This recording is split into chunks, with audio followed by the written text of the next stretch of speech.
Vamos a escuchar la ponencia de Construyendo la masculinidad y encontrando la dualidad divina a través de la literatura guatemalteca inspiradora de relatos de resistencia.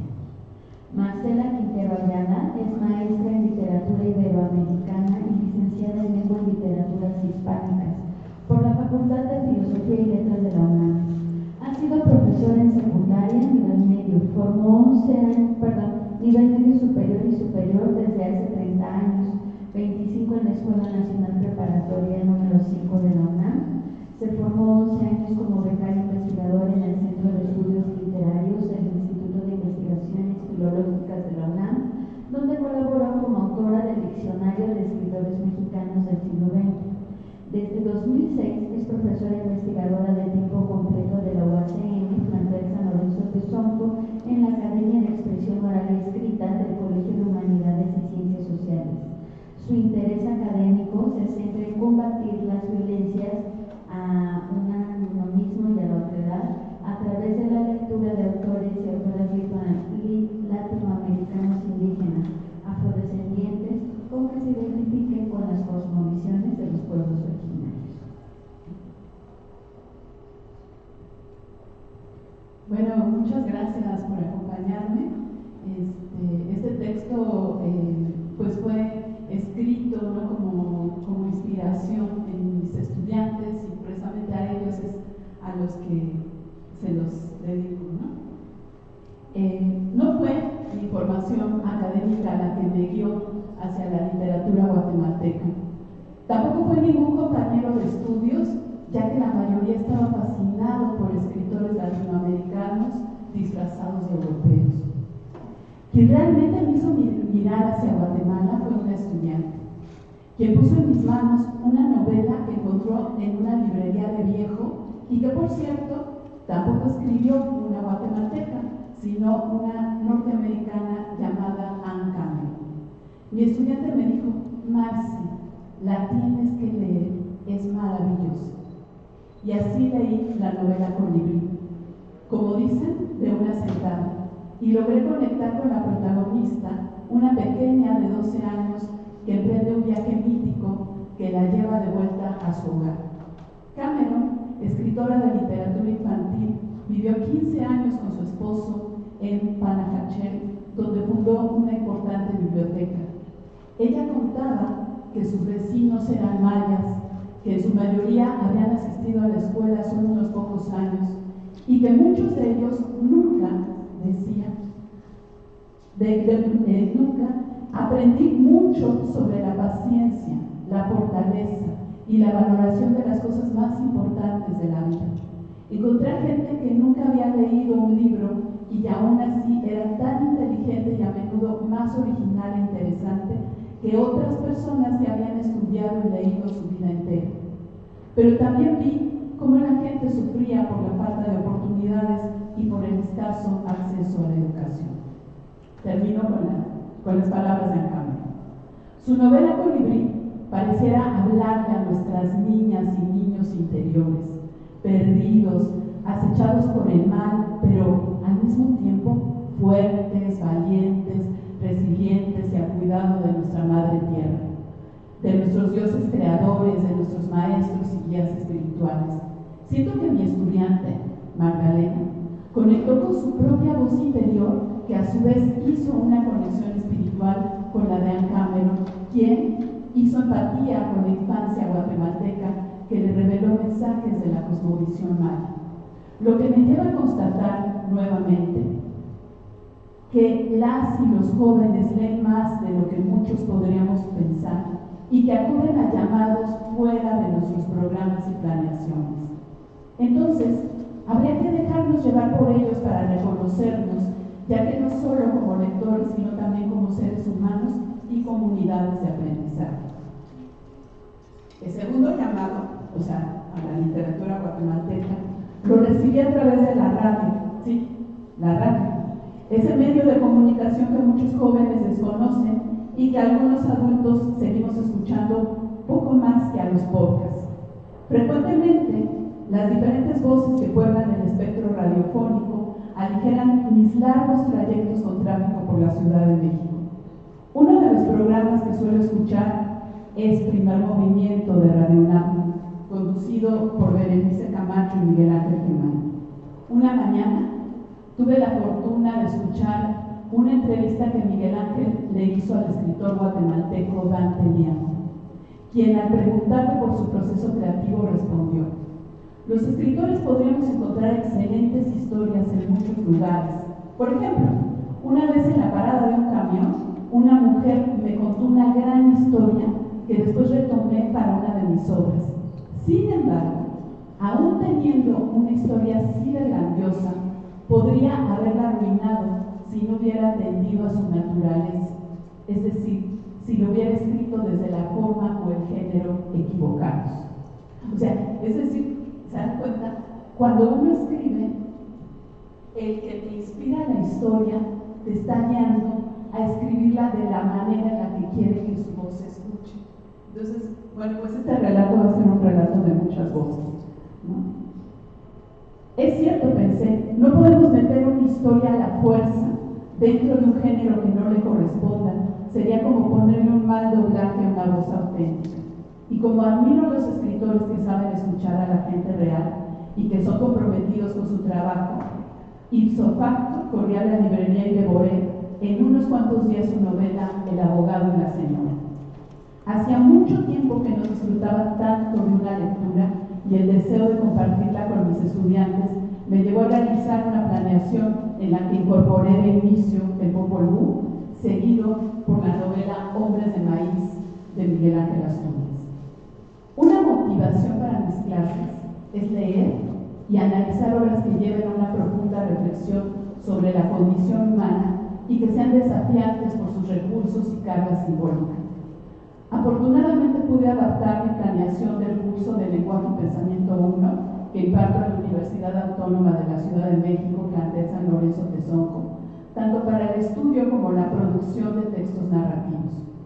Comencé proponiéndoles que se presentaran a través de un relato que hubiera marcado su vida o determinado sus identidades. Ellos accedieron y comenzaron a narrarse y a reconocerse en las narraciones de sus padres. Por ejemplo, Jaciel, quien será abogado, nos contó que la leyenda de los volcanes es su favorita porque lo conecta con sus padres ya difuntos. Perla, en cambio, dijo identificarse con el viaje de Chihiro porque habla de la historia de una niña a quien sus padres abandonan y madura y renace desde sí misma. Elizabeth, una matemática que sufrió quemaduras de tercer grado cuando era niña, nos compartió que la historia de Siddhartha la ayudó a comprender que el mejor guía espiritual lo llevamos dentro de nosotros mismos. Así, uno a uno, fueron reconociendo su propia voz narrativa, a aceptarla y a confiar en ella al momento de escribir. Si a eso sumamos la lectura como espacio de reencuentro y vía privilegiada para inventar un camino particular para construirse una identidad abierta en evolución y no excluyente, como lo dice Michel Petit en Nuevos acercamientos a los jóvenes y la lectura. Las lecturas se incorporan a nuestras clases como lo haría otro estudiante, es decir, como un organismo vivo al que nos vamos acercando con respeto y al mismo tiempo con interés para conocerlo y saber cómo interactuar con él, ya que, como explica Daniel Casani, necesitamos diferentes tipos de conocimiento previo para acercarnos a cada tipo de lectura. Entonces, cada estudiante se acercó al Popol Vuh de forma muy particular, jugando roles muy distintos. Unos lo vieron como una obra que debía ser captada fílmicamente, desde las imágenes de las montañas emergiendo del mar, y trazaron como dioses creadores la línea divisoria entre el cielo y la tierra. Otros se sintieron convocados por esas reuniones en consejo para decidir acerca de cómo los 400 muchachos terminarían conformando el manto celestial. Hubo quienes, como buenos exploradores, conformaron un bestiario fantástico inspirado en los pasajes donde la intervención animal cambió el curso de la historia. Unos cuantos más reconectaron con la cosmovisión de sus propias comunidades indígenas. El reconocimiento de lo mítico mítico y lo simbólico las y los llevó a leer Hombres de Maíz, integrando el lenguaje poético como parte de la misma cosmovisión. Antes de elaborar un ensayo y escribir sus relatos de resistencia, se apoyaron en la elaboración de fichas de comentario que organizaron a partir del eje temático de las masculinidades, tema inspirado en el número 29 de la revista Palabrijes, dedicado a este tema. Así, asociaron diferentes tipos de masculinidades con los personajes de la obra. La indígena comunitaria en crisis, la hegemónica internalizada como valor asociado a la guerra, la que niega el miedo, la que deshumaniza el cuerpo masculino, la del macho idealizado y temido incluso después de su muerte, la atormentada por la culpa y confundida por el orgullo y el dolor, la que se expresa a través del control, la vigilancia, la necesidad de castigo, la que se aferra para no quebrarse emocionalmente, la guerrera y resistente, la del curandero, espiritual y sanadora, que conecta con lo ancestral y natural, puente entre un mundo de sabiduría comunitaria, la del nahual, que al convertirse en coyote simboliza una que ya no encaja en el mundo humano ni en el masculino tradicional. Se vuelve un ser dividido entre el deber de llevar mensajes y el deseo de huir, de vivir otra vida. Tristemente, se percataron de que los hombres que no cumplían con el mandato masculino acababan muertos, desaparecidos o destruidos por las adicciones y la soledad. Punto de partida para que conectaran con sus propias formas de ser masculinos y también integraran lo femenino como unidad sagrada dentro de sí mismos. Dicho ejercicio los llevó a escribir relatos de resistencia en los que desde su digna rabia reconocieron sus lugares y se cuestionaron retomando el Popol Vuh. ¿Somos hombres o intentos de hombres? Y como el personaje de Gasparino, descubrieron que grande era su fuerza, su danzar de nubes, sus flores, su capacidad de leer el paisaje y desaparecer en él para hacer presencias mágicas. Ensalzaron esta figura mítica y heroica, dotada de poder simbólico ancestral. Asimismo, encontraron masculinidades subordinadas o cómplices, ligadas al consumo, a la evasión o supervivencia dentro del sistema patriarcal y colonial. Vieron cómo los mundos masculinos se confrontan, principalmente el militarizado frente al comunitario, y que a lo largo de toda la novela, la crisis del ciego y el correo coyote fue a causa de haber sido abandonados por sus mujeres.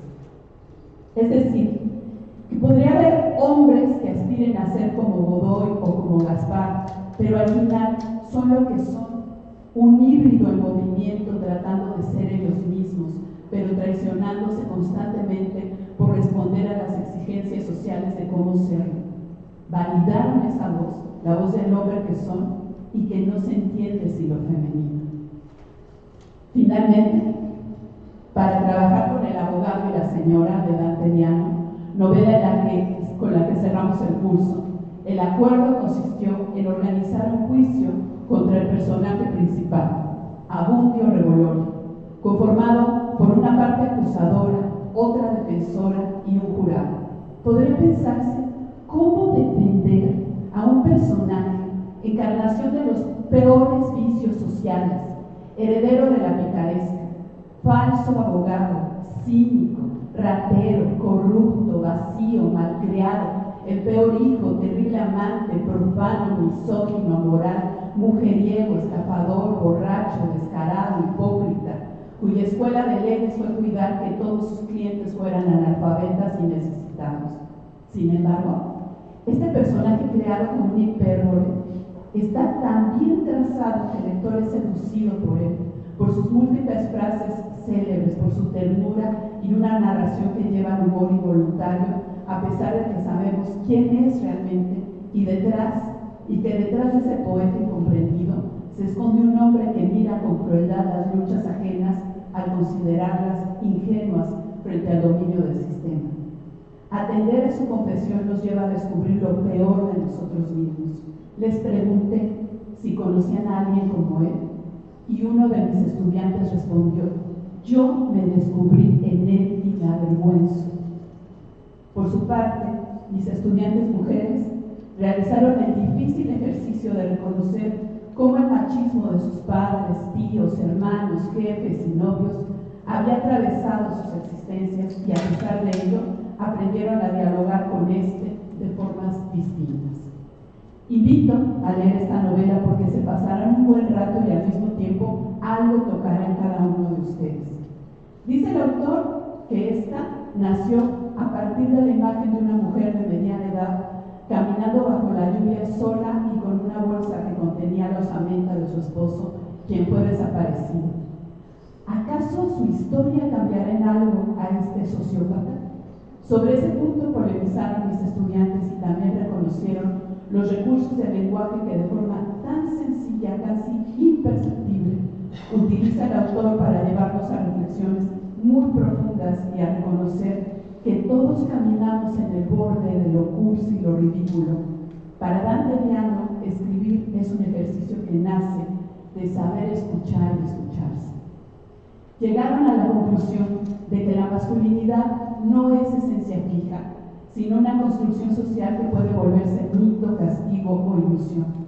Ser hombre no es simplemente ser fuerte o dominante, ya que este modelo está en crisis. Muchos personajes masculinos sufren por dentro, pero no pueden hablarlo, demostrarlo. El sistema, gobierno, sociedad, cultura, familia, impone un modelo de masculinidad que margina al que no encaja. El libro denuncia una masculinidad que ya no funciona y abre las puertas a imaginar otras formas de ser hombre, como proponen los textos de la revista Palabrilla. Mi pregunta final es: ¿será posible hacer real un mundo donde quepan todas las formas imaginables de ser hombre y donde esta multiplicidad de voces masculinas dialoguen con su sagrado femenino a partir de la lectura y la escritura? Muchas gracias.